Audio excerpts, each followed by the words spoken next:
So you might have seen my other video about the guitar industry in 2024. Long story short, some good features but bad prices. I've been looking for something feature-rich, exciting, and refreshing to add to the collection, and I simply didn't find it in the current 2024 lineup. Instead, I went back to their 2023 releases and picked up this Pro Plus Series Dinky Modern Evertune 7.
This thing is an absolute beast.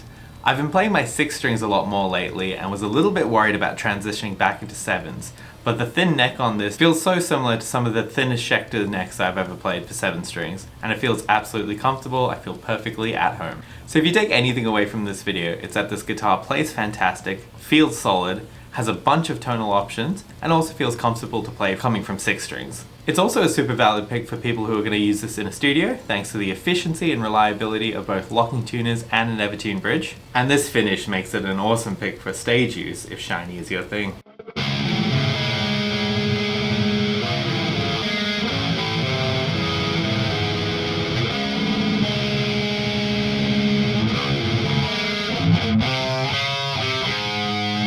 So Jackson actually released a similar model a few years ago, but the finish was quite uninspiring. Then last year in 2023 they brought out this model in gold sparkle for the 7 string and silver sparkle for the 6 string.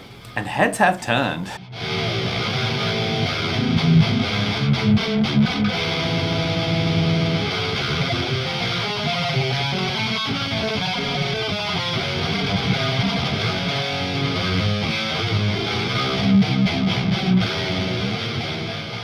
As far as I'm aware, there's a few high-profile players who have picked up this instrument, including Mike Stringer from Spiritbox, Trey Solaire from Invent Animate, Jesse Crofts from Wind Waker, and some sick YouTubers like Kian Hushmand and Andrew Boehner.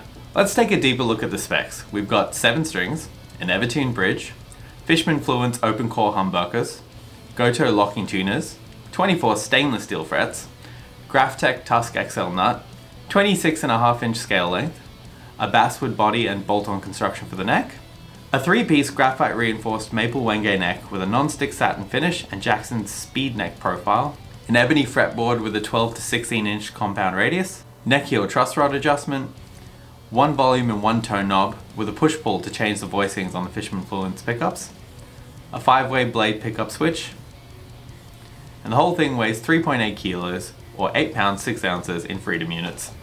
So let's do a quick neck dive test. As expected, there's none to speak of. The guitar sits exactly where I leave it once I let go.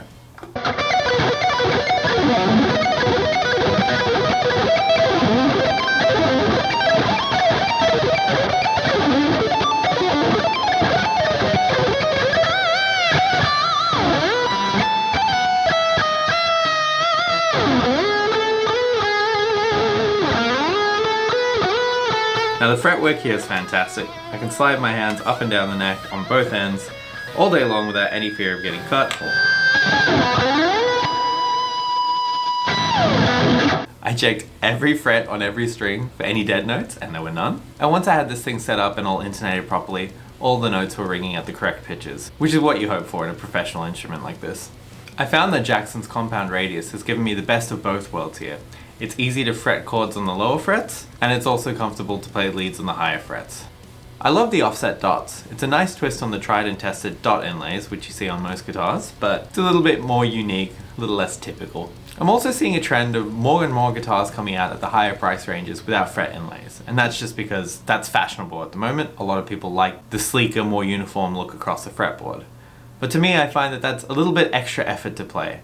You know, I've got a few guitars that don't have fret inlays, and it's fine, but it is more work, and I do find I open myself up to more risk of hitting the wrong notes. I feel like relying on the side dots can sometimes mislead me on the higher frets, because when I look straight down, say the 15th fret side dot on the neck is actually directly above the 16th fret on the first string, and if I'm not paying too much attention, I might be hitting one fret higher or lower.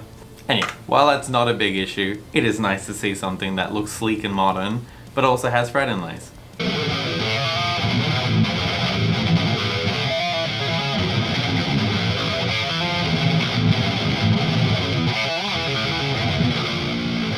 So setting up this guitar is a breeze thanks to some of the quality of life features on this guitar. The locking tuners help speed up your string changes and also tidy up your headstock. See, look at those string ends right there.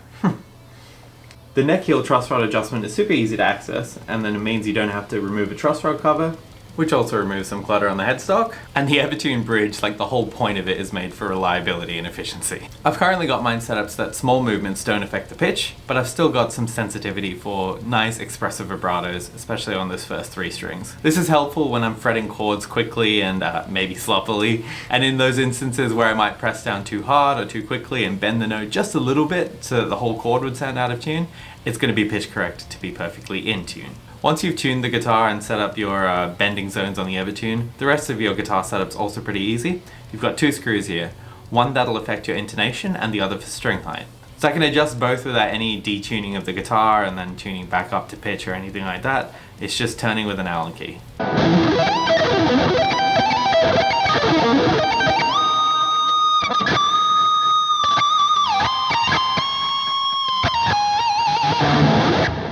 A side note, I think the usefulness of Evertunes can't be understated here.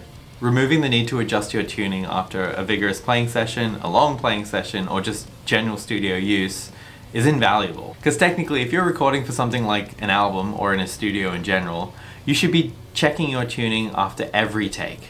And I know you bedroom gent warriors out there are doing 100 little takes per second there and splicing them all together. So think of all the time you're going to be saving if you're not having to check your tuning after every little splice.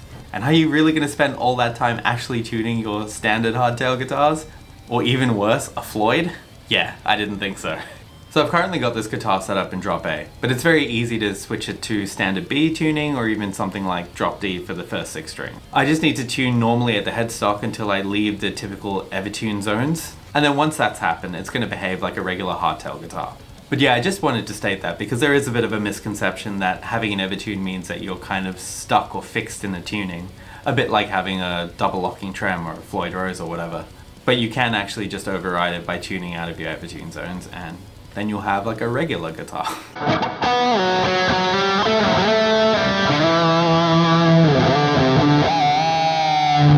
So let's talk about some of the negatives of this guitar. I've got none.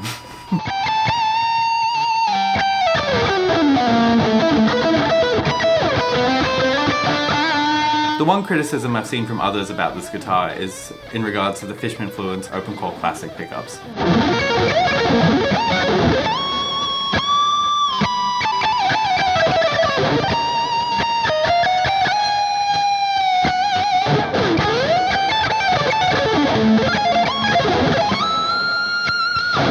To me, these pickups sound fantastic, but it might come down to your music taste. If you're looking for something really harsh and aggressive, like the ultra modern deathcore stuff, or even think of that like Jason Richardson rhythm tone where he's tuned down like a 25.5-inch scale length guitar to drop F or something like that. And when you hear his rhythm guitar by itself, it's just very sharp, noisy, there's almost no flub to it because he's got these really thin strings on top of it. But in the mix, once combined with the drums and bass, they sound great together. If you're going for those types of sounds, maybe these aren't sharp or aggressive enough for you, or you'll at least have to put in more work in the EQ and post-processing.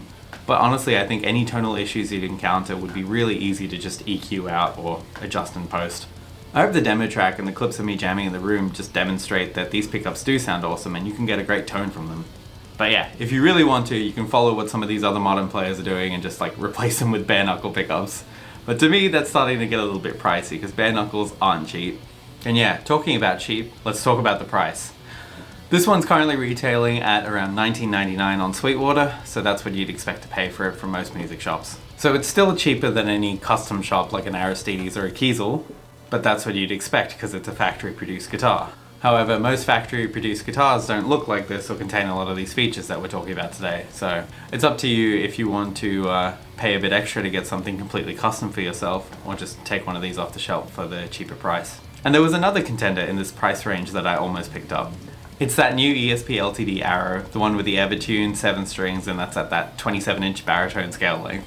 It also had stainless steel frets, it had Fishman influences, but it was the moderns, not the open core classics. Evertune obviously, it had non-locking tuners, which is a bit silly at this price range, but not a big issue. And then in terms of looks, well, the Arrow looks fantastic, but it's also gloss black, which is pretty stock standard. Whereas this one has an amazing finish, but a Superstrat shape, which is also a little bit boring. So there was no clear winner in that regard. But the Arrow comes in at $1,700. So you could save yourself some money if the gold finish or those locking tuners aren't a big deal for you. But then the other factor for me was over here in Australia, for some reason the Arrow is several $100s more expensive than this, so that ended up being like the deciding factor. Plus I also love the gold sparkle finish, and I think it's going to go great with the silver sparkle Kirk Hammett V I've got in the back. Anyway, that's all from me.